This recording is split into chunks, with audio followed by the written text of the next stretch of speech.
You know what's crazy? You're not lazy. You're actually one of the most capable, intelligent women in your whole circle. You know this. You've proven it 100 times. And yet, you have a list of things you need to do, things you want to do, things that could genuinely change your life, and you can't start.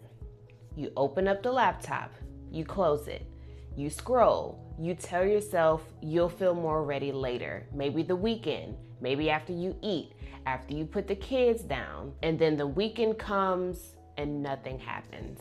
Nothing. The worst part? You know exactly what you should be doing. You spend half the day not doing it and the other half feeling awful about yourself for not doing it. That cycle you're in, it's exhausting. And I need you to hear me right now. That is not a discipline problem. That's a nervous system problem. And that's what we're getting into today. Stay with me because this is going to reframe everything. Okay, so let's start with this. What most people call procrastination will say that you have a time management problem or a focus problem or that you just need more willpower. Don't get me wrong, I used to believe that too. I used to think I just needed to be harder on myself, more disciplined, and more structured. And I get tired of it every single time. I came to a point where I realized that I'm just hitting the same wall over and over again.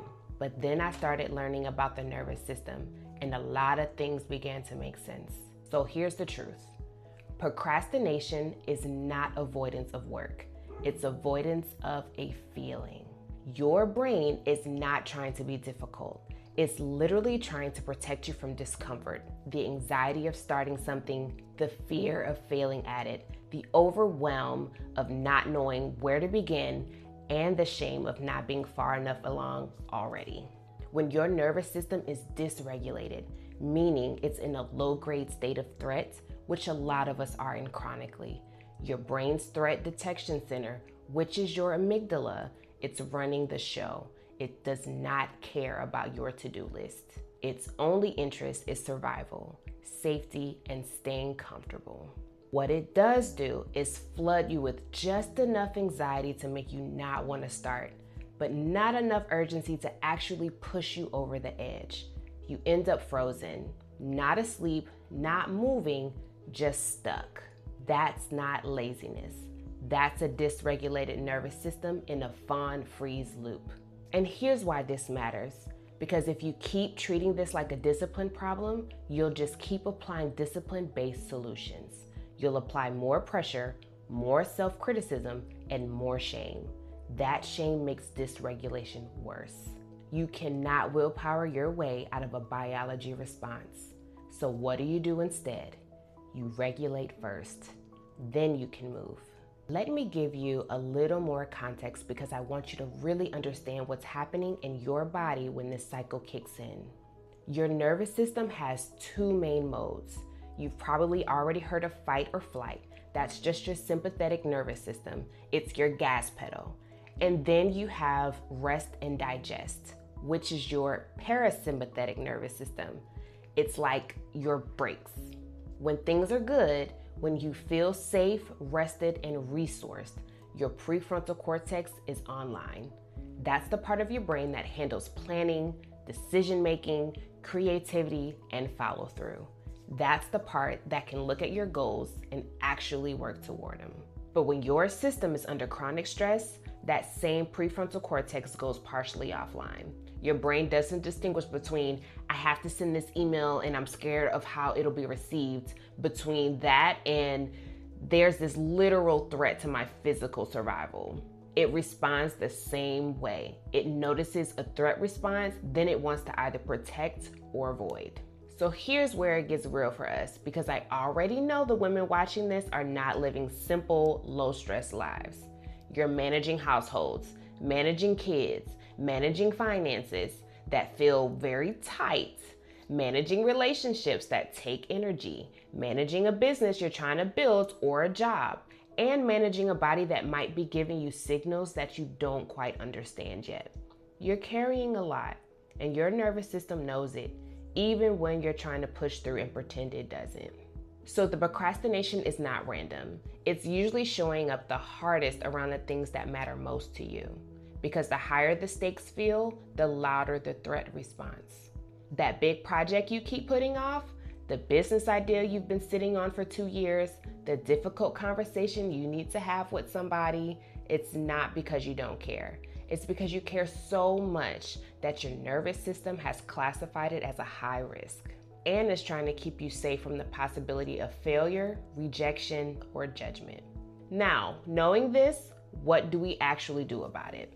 Real quick, before we get into those tools, if you're already connecting the dots and you want to know which specific nervous system pattern is keeping you stuck, I made a free quiz for exactly that. It's called the Nervous System Wealth Type Quiz. It takes just a few minutes. The link is in the description. Take it after the video, or you can pause the video right here and open it in a new tab. All right, now we can get back to those tools that I mentioned. I'm going to give you 3 of them. These are not hacks, these are regulation practices, and the difference matters. A hack tries to trick your brain into doing something. A regulation practice actually changes your physiological state so your brain can function. Let's go. Tool number 1, the 5-minute permission slip. Stop telling yourself you need to do the thing. Start telling yourself you only have to do 5 minutes.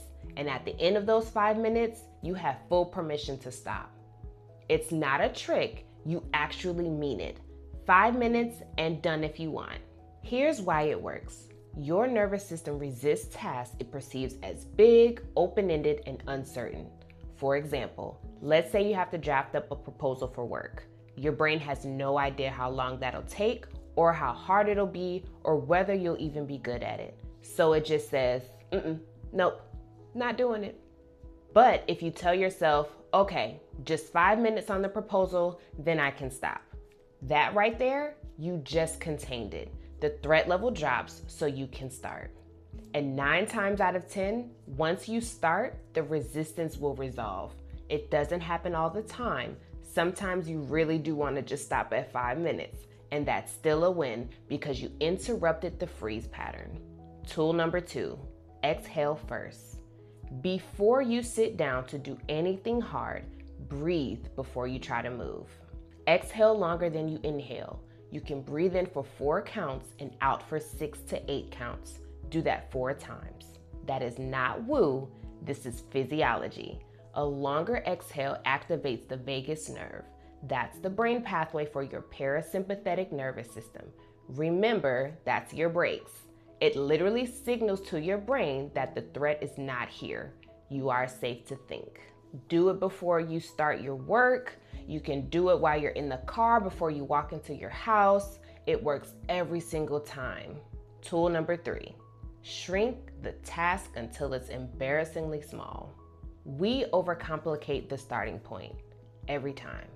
You don't start a business. You write 1 sentence about who you help. You don't clean your whole house. You set a timer for 10 minutes in 1 room. You don't overhaul your health routine. You drink a glass of water before coffee tomorrow morning. The task should feel almost too small to bother with. That's the signal that you found the right entry point. Momentum is built 1 micro action at a time. Your nervous system learns that what you survive can be done again with every small step you complete. That's how trust gets rebuilt, not by forcing big leaps, but by stacking small wins. Now, for some of you, this might land a little differently. These tools do work, but they work as part of something bigger. And that bigger thing is this. You cannot build the life you want from a dysregulated body. You can't think clearly, create freely, make aligned decisions, or sustain momentum if your nervous system is running on stress as its baseline. And for all of us, especially women who've been high-functioning overachievers, women who've had to stay strong, women who've been carrying heavy responsibilities since childhood, dysregulation is not a phase. It's a pattern. It's been here so long, it just feels normal. But normal does not mean healthy, and it doesn't mean permanent. The work I do here at the Ease Era is about exactly this. It's about getting to the root, because the procrastination, the overwhelm, the exhaustion, the money blocks, and the self-sabotage, they're all not random. They have a source, and when you address the source, everything else starts to shift. The women who've taken my nervous system wealth type quiz, and I'll link that below, they consistently tell me that just understanding their type has helped them stop blaming themselves and they start actually making changes. Because awareness changes the story you tell about yourself. You're not broken, you're just dysregulated, and dysregulation can be healed. So let's recap real quick. Procrastination is not laziness. It's a nervous system response to perceived threat. And you can't fix a biology problem with a willpower solution. What you can do is regulate first. Use the 5-minute permission slip. Use the exhale reset. Shrink the starting point until it feels almost too easy. And then you can start. But not because you feel ready. You probably won't feel ready. But because you've given your body enough safety to take that one step. And that step is enough. If this resonated with you, and if you're realizing that procrastination is just one piece of a bigger pattern, don't forget to take the free nervous system wealth type quiz. It will tell you exactly what nervous system pattern is keeping you stuck in your life and in your finances. And if you're ready to go deeper, if you want a real roadmap for getting your nervous system out of survival mode so you can actually start building the life that you want, the exit ramp is waiting for you. It's $27. It's where the real work starts, and it's linked in the description. I'll see you in the next one. Remember to take care of your body. She's doing her best.